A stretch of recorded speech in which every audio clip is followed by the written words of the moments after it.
Ever get that feeling, deep down that something's just not right, even when everyone else is all smiles and congratulations? No, absolutely. Like a nagging doubt you just can't shake. Exactly. That's what we're diving into today, Javed's story. Oh, this is a fascinating one. It is. We've got his own words, timelines, even like character breakdowns of everyone involved. Painting a pretty vivid picture. Right. Yeah. And it all leads up to him breaking off his engagement to Sarah just 1 month before the wedding. Wow. Talk about a tough decision. Seriously. So our deep dive today isn't just about what happened, but why.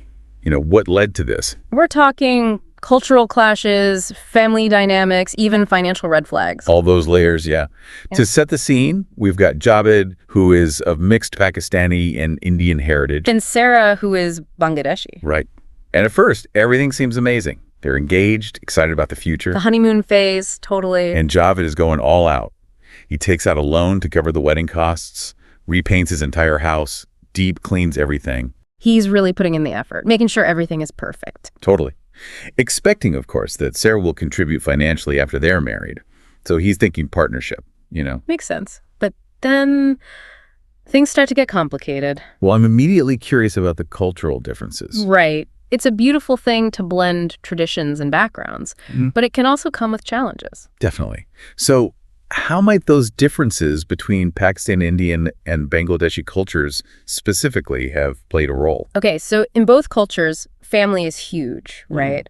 But the way that plays out, the expectations, the dynamics can be quite different. I see. For example, in Pakistani and Indian families, the groom's side often takes on a larger chunk of the wedding expenses. Okay. Whereas in Bangladeshi culture, while both families contribute, there might be different ideas about how much the bride's family gets involved in decisions, the wedding planning and all that. Interesting. So those differing expectations, if they're not talked about openly? Oh, that can definitely breed some tension. Ah, that makes a lot of sense.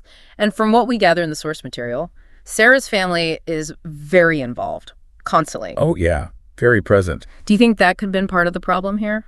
I think so, especially considering Javed often felt excluded by them. Really? Yeah. They'd have conversations, gatherings, and he'd be kind of left out. Ouch.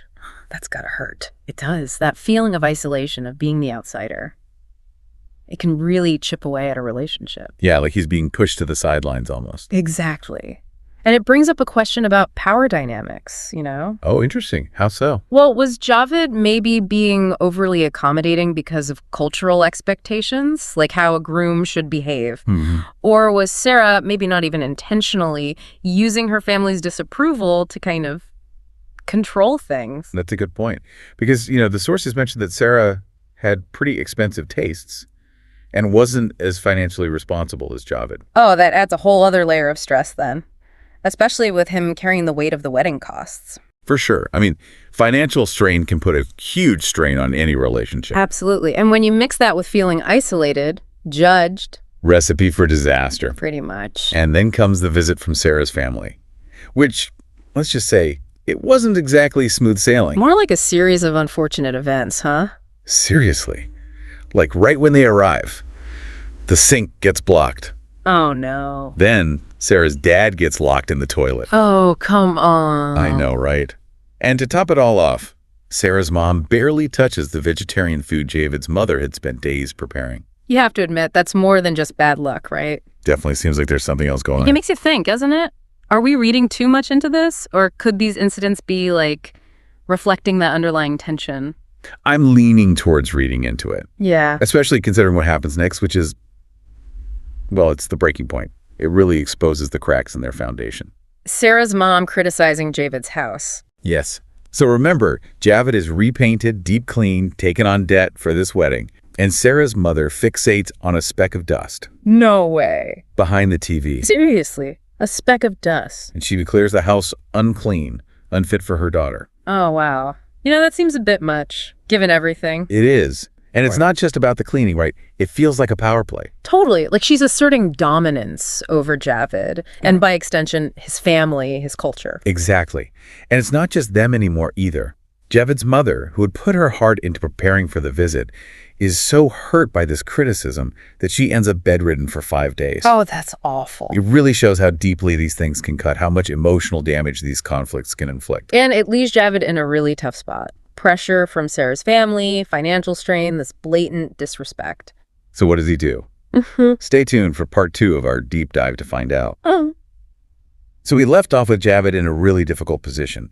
Disapproval from Sarah's family, the financial burden, that criticism of his home, it's heavy stuff. It really is. And I think for a lot of people, the pressure to just keep the peace would be immense. Oh, totally. Just go along with it, try to make everyone happy. Right. But Javid's story takes a different turn. He makes a choice, a really tough choice. A month before the wedding, he calls it off. Tells Sarah it's over. Wow. That takes serious strength, especially with all those societal expectations. The idea that men just have to suck it up. Exactly. It's like this ingrained stoicism. But to me, true strength is recognizing when something is damaging you, knowing your limits. And Javid's decision, that's exactly what it reflects. And the aftermath. Well, the sources don't sugarcoat it. Javid goes through some dark times. Depression, weight gain. He isolates himself from friends. It's understandable, though. Think about it. He's dealing with the emotional fallout of the breakup, the potential judgment from both families, the financial mess of a canceled wedding. It's a lot to process. It is. And he even mentions ghosting a woman after a first date post-breakup. Not the best move, obviously. Not great, no. But it speaks to how much he's struggling. He's not in a good place mentally. No, he's navigating this uncharted territory, feeling raw, vulnerable, probably a lot of embarrassment, fear of judgment mixed in there too. Makes sense. But here's what strikes me. He doesn't give up. He doesn't just wallow. That's key. We start to see these glimmers of resilience, these little steps towards putting his life back together. And those steps are so important. It's not about some magical overnight transformation. Right. It's about those small, consistent efforts that pave the way for healing, for growth. Like starting to go to the gym. Exactly. Which we know can be huge for both physical and mental health. Endorphins, better sleep, that sense of accomplishment. And all vital when you're battling depression and low self-esteem. And then there's the swimming. It's a brand new hobby for him, something he's actively pushing himself to learn. That's fantastic. Stepping outside that comfort zone, finding new passions, it's about reclaiming that sense of agency, proving to yourself that you can still embrace life, try new things, even after a setback like this. And we can't forget the financial side of things. He was carrying that loan, expecting Sarah to contribute later on. Which, as we discussed, was maybe not the most realistic expectation. Right, given what we know about her spending habits. Yeah. So now, Javid's laser focused on getting his finances back on track. Which takes a lot of discipline. It does, and it shows a real shift in mindset. He's taking responsibility for his own future. Not depending on anyone else. Exactly. That sense of ownership, of being in control, it can be incredibly empowering. But it's not always a smooth upward climb, is it? Definitely not. Healing takes time. The sources mention that he still thinks about Sarah sometimes, even with all the progress he's making. Of course. Relationships leave a mark. The memories, the emotions, those don't just disappear overnight. It's like a scar. It is. Yeah. And it's about acknowledging those feelings, allowing yourself to grieve what was lost, and gradually moving on. So it's a process. It is. It takes time. But the key takeaway here, I think, is that Javid ultimately stands by his decision to end the engagement. He doesn't regret it. No. He's chosen to learn from it, to use it as fuel for growth, to emerge with a clearer sense of his own needs, of what he deserves in a partner. And that's powerful. It is. It's a testament to his resilience, that ability to pick himself up, dust himself off, and keep moving forward. It really is inspiring. I mean, Javid's story resonates on so many levels, right? Oh, absolutely. I think we've all experienced those moments of doubt in relationships, those times when we've had to make really tough choices. We have. And what Javid exemplifies is that sometimes the hardest decisions, those are the ones that lead to the greatest self-discovery. He chose himself, Yeah. his happiness, his future. And that's a powerful message for anyone at a similar crossroads. It is. But what's next for Javid? What insights has he gained from all this? Stick with us for the final part of our deep dive into his journey.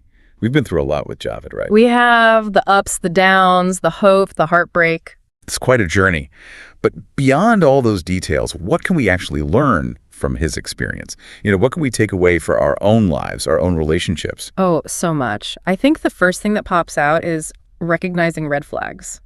Red flags? Yeah, like those subtle little hints that something might not be right, even early on in a relationship. Oh, I see. It's easy to get caught up in the excitement, right? Yeah. The romance. Totally. But as we saw with Javid, those nagging doubts, that gut feeling, those are signals we shouldn't ignore. Don't brush them under the rug. Exactly. And they come in all sorts of forms, inconsistencies between what someone says and what they do, controlling behavior, disrespect for your boundaries. Javid experienced all of that. Right. From Sarah's dismissive attitude about his contributions to her family's constant undermining. Like death by 1,000 paper cuts. It is, and it brings up the cultural aspect we talked about, too. Oh, yeah. How those unspoken expectations, those differences, can create friction. Even when everyone's trying their best, right? Yeah. Right. So it's not the differences themselves. No, it's the lack of communication, that unwillingness to address them head on. I see. So Javid was trying to bridge that gap, taking on financial burdens, adapting to his fiance's family's customs. He was, but there wasn't that reciprocity, that feeling that his efforts were truly valued. And that takes us right to the next big takeaway, doesn't it? Yeah. Communication. Yeah. Open, honest communication. It's vital for any relationship. Couldn't agree more. It's about expressing your needs clearly, listening to your partner, being willing to compromise, but also setting boundaries. Boundaries, yeah. Speaking up when something feels off, not being afraid of those tough conversations. And it seems like those tough conversations were missing in Javid's relationship. He always felt like an outsider. He did. Yeah. Which makes you wonder about the power dynamics. Was he hesitant to rock the boat because of cultural expectations? Or maybe just because he loved Sarah so much and wanted to make it work? He wanted it to work out. Yeah. Whatever the reason, he definitely put his own needs and feelings on the back burner. And that had consequences. Big time. We saw the depression, the isolation, the financial stress. Which leads us to another crucial point, right? Which is? Taking care of yourself. Putting your own well-being first. So important. Because sometimes walking away from something that's hurting you, even if it's painful, that can be the bravest thing you can do. the most loving thing you can do for yourself. Absolutely. Javid's decision to end the engagement, it was a declaration of self-worth. Like, I deserve better than this. Exactly. He refused to settle for a relationship that wasn't serving him. And then his journey afterwards, with the focus on his health, his finances, his personal growth. That shows real strength. It does. It shows the power of choosing yourself, of taking control of your life. So for our listeners who might be going through something similar, what advice would you give them based on Javid's story? Trust your gut. First and foremost, if something feels wrong, don't ignore it. Talk to your partner, be honest, be open, but also be ready to walk away. Walk away. If your needs aren't being met, if you're constantly feeling hurt or disrespected, You don't have to stay. you don't. You deserve a relationship that brings you joy, fulfillment, not one that drains you. Emotionally and financially. Exactly. Remember that. That's powerful stuff. Javid's story, yeah, it was painful, but it became this testament to resilience, to that ability to grow, to learn, to discover who you truly are. And that's something we all have within us. We do. So on that note, I think we'll wrap up our deep dive into Javid's experience. We've covered a lot, haven't we? Have. Cultural differences, the importance of communication and boundaries, the power of choosing yourself. It's been quite a journey. It has. And I hope it's been helpful for our listeners. Me too. Because at the end of the day, we all deserve relationships that lift us up, not tear us down. Absolutely. Couldn't have said it better myself. That's all for today's deep dive. Thanks for joining us.